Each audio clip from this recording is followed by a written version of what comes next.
perangkapnya, tapi di sini perangkapnya juga masih aman.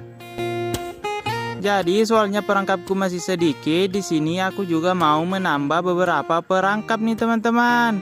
Di sini juga aku sudah dapat lokasinya. Dan di sini aku langsung saja memasang beberapa perangkapku lagi nih teman-teman. Semoga saja kita bisa dapat burung buruan kita nih teman-teman.